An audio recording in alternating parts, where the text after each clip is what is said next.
Frank Sinatra, folks. Many love him. One of the greatest singers of all time. Some would say the greatest. Got a bit of a checkered past. Many stories about him now since his death and during his lifetime. Many of them bad. Many people have a pop. But you can't hide from the fact that he had a wonderful voice. Wonderful singer. Not a bad actor. Underrated. He wasn't that bad. As I say, many stories about him. Some of them not too good. But there are some good ones out there. There's some people that liked him. I've got a story that I've heard only today, and I think it's a Bobby Dazzler, and I want to share it. Sinatra fans will love it. Those that knock him might be pretty surprised, and it might go down well with the few American fans I have on here, because I would suggest the American fans will never have heard this story before. Not many British fans will have, but the American fans definitely not, because they wouldn't have seen the programme, and it's a story that wouldn't have had publicity anywhere. Watching something today, I record loads of stuff. I record stuff that no one ever sees, no one would ever think could be on. I record really way out stuff, things from the 60s and 70s. I record things on old movie stars. I love to, old movie stars being interviewed. I used to love Parkinson and the like. And I like any shows where old movie stars are interviewed. You get lots of stories from there, lots of content, and I like it. And I listened to something today. A fellow called Derren Nesbitt. Some may remember him, some may not. He was probably a B-rated movie star in the films in Britain in the probably 50s and 60s. It'd be Rank and such places. Played in lots and lots of movies. Very rarely the main man, but always high up on the cast. Good actor, no problem with him at all. Surprised to see that he's still alive. He's about 164 now, but he's still he's not kicking hard because he's about 164, but he's still with us. Anyway, he was being interviewed. I can't work out when it was. I've looked and I can't see. It was aired this week, but it may have happened 4 years ago, I'm not so sure. He was being interviewed from Talking Pictures by Mike Reid, the old DJ, or Popmaster Mike, and Carolyn Monroe, I think, another British film star from yesteryear. And he was telling a story about Frank Sinatra. I think he starred in 1 or 2 films with him. Brilliant story, this, so listen to it. It's only 2 minutes ago. Don't leave it just yet, because it's a good story. If you've jumped in, don't think this is too long, I'm leaving. You need to know the story, because it's a good one. So he said he's appeared in this film with Frank Sinatra, and it's a longish story. I won't go through the start of it, whatever else. I'll go to the main bits. He said, anyway, he's in this film and they're getting on very well. He said, and one of the newspapers from Britain approaches old Darren and asks him to do a story about Frank Sinatra. You're appearing with Frank. He's one of the biggest movie stars in the world, certainly the biggest singer in the world, biggest star in the world. We'd love some ideas on what's going on with him, and we'll give you a good few quid in this day and age, because the British public would love to know more about Frank.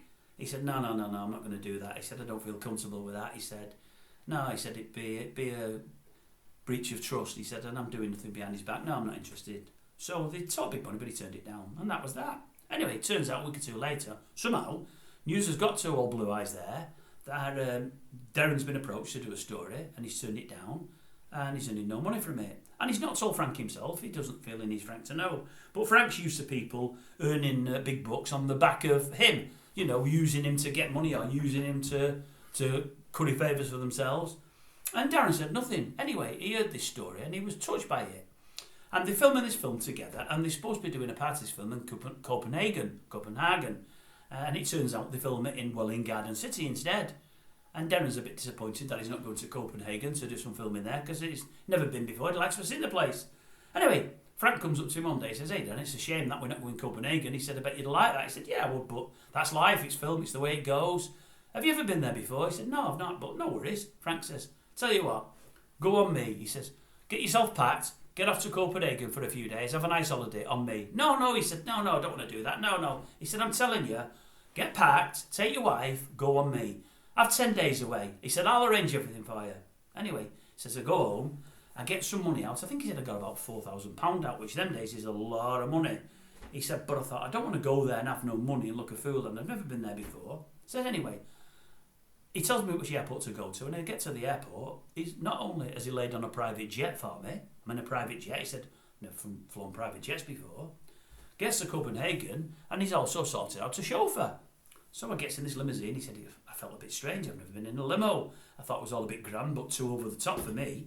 He's even sorted out accommodation. He said, but we're travelling in this limo, and the chauffeur just hands back an envelope off Mr. Sinatra. I thought, what's this? He said, so I opened the envelope, and there's thousands in there, pounds, and I thought, he said, I don't need this. I brought money of my own. He said, Mr. Sinatra insists.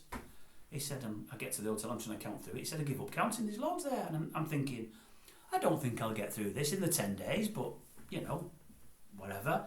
We go in this apartment, he says, or whatever it may be, but it's got 3 or 4 bedrooms, a couple of lounges. He said, I can't even find my way around. It must be one of the grandest places in Copenhagen. Anyway, me and the wife go out for the night. We get in late. We're out till 4 o'clock. We party. We've had a great time. All of a sudden, 9 o'clock the next morning, a bell's going. I'm thinking, where's that bell? Where's that bell coming from? Can't find the front door. Don't know where it is. Gets to the front door. Opens the front door. Mr. Sinatra asked, did you enjoy your night out last night? He hopes you did. And he said he'd like you to give you this on his behalf. Gave me another envelope full of money again. He said, I thought to myself, oh my God, I don't want this every day. I don't listen at 9 o'clock every morning. You've got to wake me up. I can't stay out. Anyway, as it turns out, he got an envelope every day of that 10 days. He said, we came back with miles more than we went away with. He said, people call Sinatra, but that's a side of him you don't see. He said, and he had absolutely no need, 1, to do that for me, and 2, to spend so much money on me. He said, I was only another star in the film with him. He said, and he was the star. I was very much a supporting actor. Never knew him well. Wasn't particularly friendly with him. Not unfriendly, but he never knew me before we did the film. I didn't know him. He said, why he took to me is beyond me. He said, I can only think it's because I didn't want anything off him. I didn't want to do that story for the press, and he must have been so pleased with it because he's used to people freeloading and wanting, his time and his efforts and whatever else. He said it was just unbelievable. He said, and we stayed friends ever since. He said, so I will not have anything said against Frank Sinatra. And had my name had been Derren Nesbitt, and had that happened to me, Derren, I wouldn't either. What a fantastic story. Oh, Blue Eyes. I salute you, my son. I salute you. You'll never know it. You're not here anymore. But were you to be, and were you to see this, which again would never happen, I would still salute you.